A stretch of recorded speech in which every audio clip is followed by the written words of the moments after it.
สบายดีเขาจะเฮ็ดเป็นกลุ่มเลยทุกคนเนาะได้ว่าเฮ็ดเป็นกลุ่มเป็นสินค้าของบ้านเนาะนี่เขาจะมาใจใบมันใบใหญ่เนาะใบที่ว่าใบแก่ออกเนี่ยทุกคนอันนี้แหละสาเหตุที่ว่าเพิ่นบ่ให้เก็บใบซ้ำใบซีสินะใบแกนี่เก็บออกเนาะแม่นะเพิ่นจะเน้นแต่ซ่องใบข้างหน้าพากันมาเฮ็ดไร่เนาะเฮ็ดเป็นกลุ่มเป็นบ้านเลยแม่นะเฮ็ดเป็นกลุ่มนี่ใบใหญ่ตัวนี้เพิ่นจะเก็บออกแล้วก็ตัวมุนๆเพิ่นก็จะไปฟัดออกอีกเทื่อนึงทุกคนนี่ใบใหญ่ๆตัวนี้เพิ่นเก็บออกแต่ก็ถ้ามันเป็นกินบ่อันนี้ก็กินได้คือกันเนาะเอาไปใส่น้ำกินได้เนาะได้แต่ว่าเฮาสิขายนี่เฮาต้องเน้นยอดทุกคนเนาะเข้าอยู่บ้านนี่ลงจ้องแท้นี่บ่มีลูกสาวจักคนละติหมดทุกคนละติยังเหลืออยู่เด้อ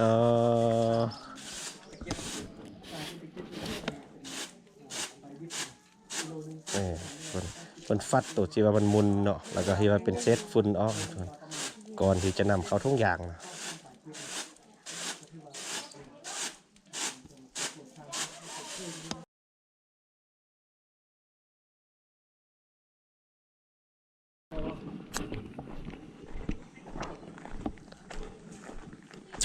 ตัวนี้บอลตักซ่าเขาจะเอาได้ตะกี้เดี๋ยวนี้เพิ่นอาจจะเศร้าเฮ็ดแล้วนะ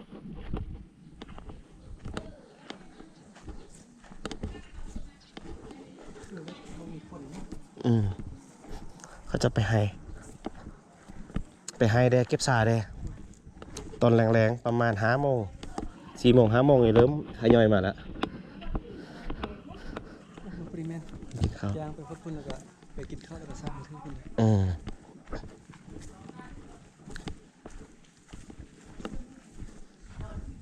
บัดเริ่มหมดไวแล้วเลยหมดไวแล้ว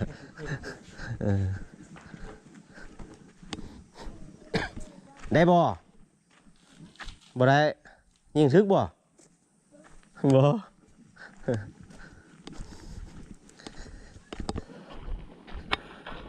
พาเบาลังมาลุยทุกคนพาเบาลังมาขึ้นดอยเนาะเป็นว่าคนยักมาขึ้นดอยเด้ก็พามาเลาะเราแล้วมาขึ้นดอยใส่ลุยขึ้นดอยอาจจะลับบ่จักทุกคนคือสิบ่มาหาบ่เฮ็ดอีกติมละติเบาลังนี่ทางนี้อยู่นะมาเบิ่งทางงานตัวนี้จะเป็นพามุมสูงทุกคนบานสันแนบใหญ่แม่นอยู่ด้านลมในการเลี้ยงเป็นคอกหมูลมพัดเย็นขนาดเลยเย็นจอยลมพัดนะทุกที่เลยเนาะบนได้ว่างเขาปลูกเป็นต้นซาเลยนะแม่นบ่ให้ทิ่มดินนาลาเลยเนี่ยแม่นปลูกเสร็จหมดเลยต้นซาเลยเขาปลูกหมดเลยเดี๋ยวไปเบิ่งนี่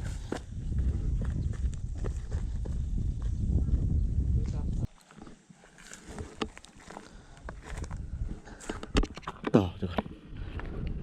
อันนี้เป็นสถานที่เก็บฟืนโดยเฉพาะเลยทุกคนฟืนกวักไงเนาะแป๊กเขาจะมาเฮ็ดกองฟืนไว้กองฟืนไล่เจ้าต้องอยู่นำกันแหละเพราะว่ามันมีเจ้าให้เจ้าเราเลยเบิ่งดูทุกคนนี่ก็เจ้าหนึ่งนี่ก็เจ้าหนึ่งฝุ่นก็เจ้าหนึ่งอีกนี่ของหมูเลี้ยงเนาะเป็กเนาะเลี้ยงของหมูไว้เฮือนทุกคนเฮือนบ้านสมัยเฮือนนี่ของหมูอยู่พี่บ้านเฮือนอยู่ลุมพุ่นเนาะ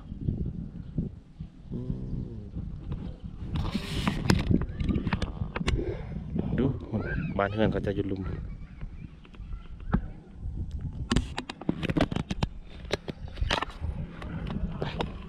พาคนอยากต่อเนาะ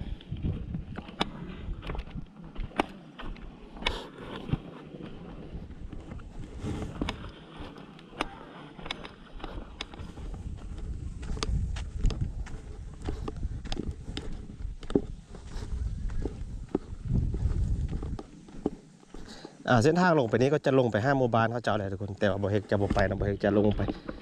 ทางพุ่นเราจะออกไปบนรถจอดอยู่พุ่นเลยนะไปยังจ้องบ่ได้ไปเก็บสารเนอะ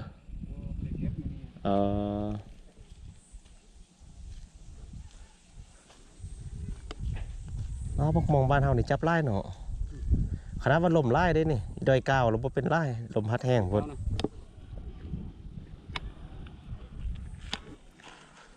กองฟืนนี่ไล่เจ้าบ่หรือว่าเจ้าเดียว หลายเจ้าโอ้ ไล่เจ้าเนาะ ตูบละเจ้านะ อืมพร้อมดังแล้วได้แห้งแล้วได้นะแป๊กเห็ดคอกหมูไปหึงบาน ยันมันเม่นไปหึงลุมพุ่น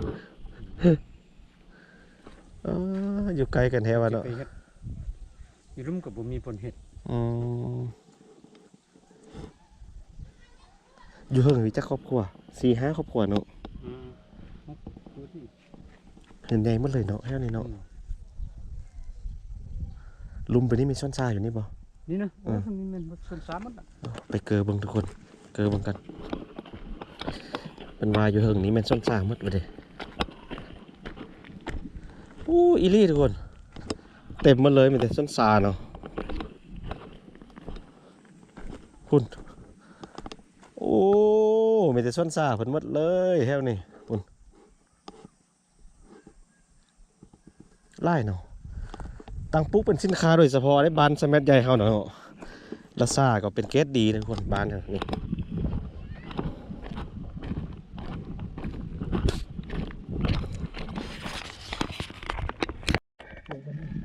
เราจะลงไปที่หมู่บ้านทุกคนเพราะว่าเขาเรียกไปแล้วเห็นเขาจะตากซา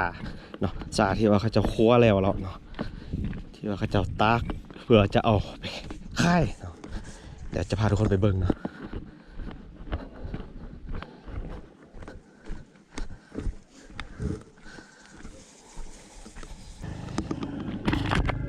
โอเค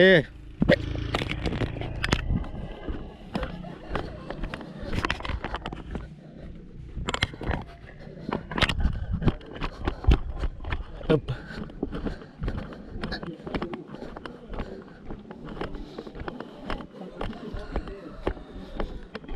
เบิ่งพุทราฟัดกราฟหรือว่าใบแกมันนะทุกคนออกมา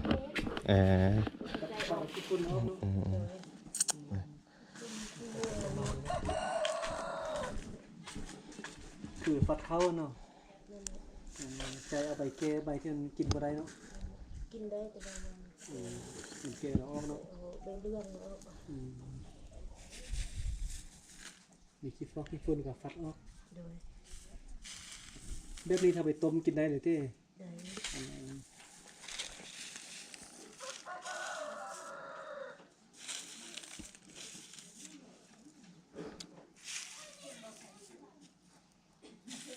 เบิ่งตอนฟัดตึม ฟัดเลยบัดเนี่ย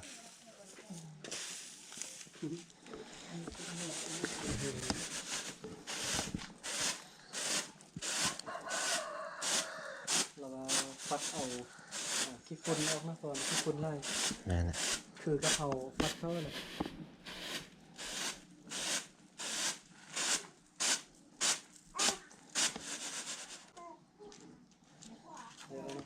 ต่อไปนะเพิ่นเอาไปค่ายโหลเขาได้200,000 กว่าประมาณ200,000 กว่าทุกคน อันนี้ไปค่ายโดนซ่องแซนปลายปะนะ แม่นะ เขาแพงเนาะ แพง แต่ว่าถ้าเป็นใบดิบอันนี้โลนึง 33 35 เป็นใบดิบที่ไปเก็บอยู่ส่วนนี้ประมาณโล30,000หรือว่า30ปลายพันเนาะ แม่น แต่ถ้าว่าเป็นอันแห้งแบบนี้เนี่ยเอาโลนึงประมาณซ่องแซนปลายเนาะมีเงินไล่เนาะอยู่นี่เนาะ เดี๋ยวค่อยคิดออกแล้วค่อยว่าเขาจะย้ายมาอยู่นี่ จิมาปลุกษาเดี๋ยวนี้ บอลังที่ย้ายมาจากอุดมใส่มาอยู่อันใส่สถานนี่จิมาเฮ็ดอาชีพ มาเป็นเคยไอ้บ้านสแมัใหญ่นี่เนาะ หรือว่าคนเอาตัววางแผนนะเนาะ เอาตัวคนหลบเศร้าอยู่นี่ เดี๋ยวบอลังจะมาซอกเศร้าอยู่บ้านนี่หลบ จ้องแทนนี่บ่มีลูกสาวจักคนละติหมดทุกคนละติ นี่ ยังเหลืออยู่เด้อเอ่อ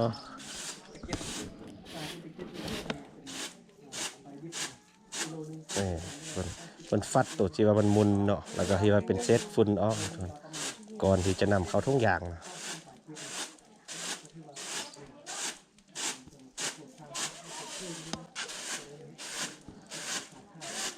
ก็เข้าใจอยู่ลุง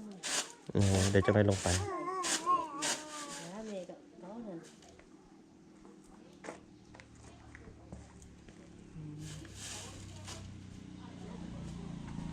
มันเป็นกรอบเดี๋ยวนี้ล่าเลยทุกคนเวลาเอาไปแช่น้ำอุ่นแล้วมันก็จะไหม้ออกมาเป็นใบก่อนเนาะ นั่นแหละ อืม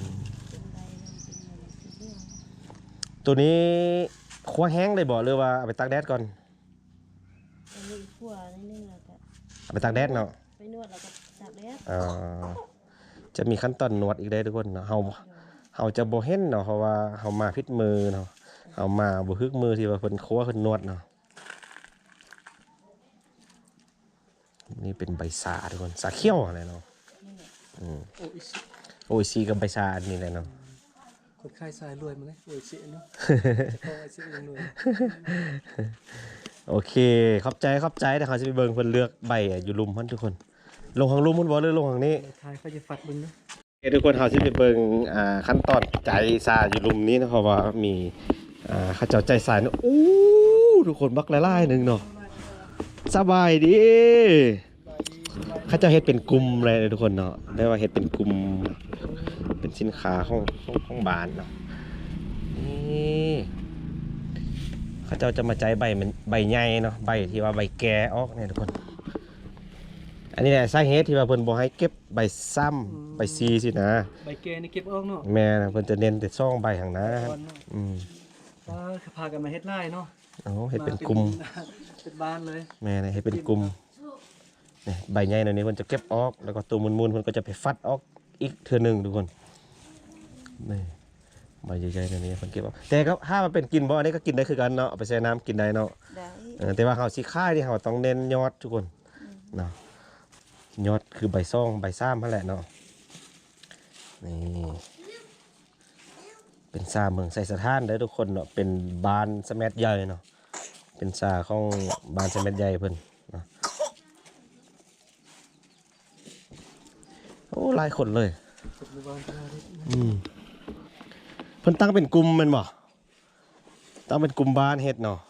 เป็นกลุ่มของชาวบ้านนี่แหละทุกคนเนาะเป็นบ้านสะแมดใหญ่เฮานี่เนาะ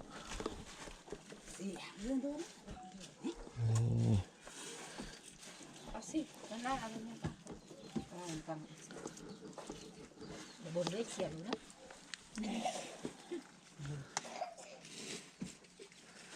ยาวอันนั้นถ้าสลบไปจะนั้นเลยมันที่คุดอุ่นเลย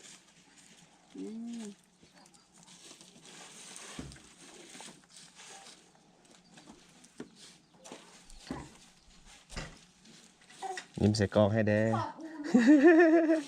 ยิ้มงามๆยิ้มใส่กล้องเด้อว่าเดี๋ยวพากันน้ำบูดอยู่ ผู้บ่าวยิ้มใส่ เนาะ โตเงินบ่ยิ้มใส่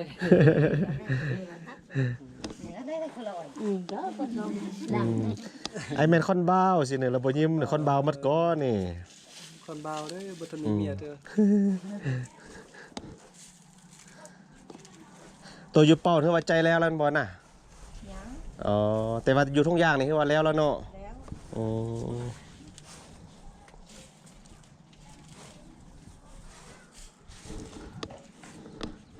อ้าวบ่มีทางไปต่อต้องได้กลับทางเก่าเนาะ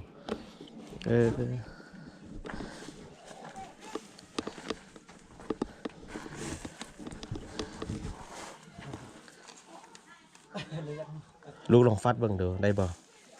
ดูลองฟัดเบิ่งได้บ่ บนนะ เอาไหมวะแปลว่าให้ลูกฟัดสินะเบิ่งลองลูกฟัดเบิ่งดูสินะลองเบิ่งเด้อฟัดเป็นบ่ เดี๋ยวให้บ่าวเทคเอาฟัดบ้างเนาะเป็นบ่นี่ก็ส่งคิวกลัวเบาลังเด้อเมื่อกี้เบาลังไปฟัดเลยแวบส่งบ่คือกันเลยเนาะให้เจ้าคุณเพิ่นฟัดคือบ่นี่ ได้อยู่ ได้อยู่เนาะ กำลังเลยเที่ยวกบเป็นใส่เลย บ่เสียแล้วลูกซ่องแล้วนี่ก็จะประมาณนี้ดีกว่าเขาจะลงไปเบิ่งตัวที่ว่าอันเพิ่นตากไว้หลายๆหั่นเนาะ ลงไปดูเป็นกระดาษตาเลยเนาะ บอลตากก็เป็นของเฮานี่ติโอเคหลังจาก คั่วแล้วไปตากเอาไปปั่นนะทุกคนปั่นแล้วไปตากแดดแล้วก็เอามาละมาเก็บใบแกมาเลือกตัวที่ว่าเป็นขี้เนื้อเป็นขี้ฝุ่นนี่ออกแล้วก็แพ็คใส่ห้องย่างเลยบัดนี้แพ็คใส่ห้องย่างเลยคือว่าส่งลูกค้าได้ทุกคนเนาะนี่ตัวนั้นจะคือว่าเป็นสำเร็จนะแต่ว่าตัวอยู่เป่านี่คือว่ายังบ่ทันสำเร็จเถื่อเนาะ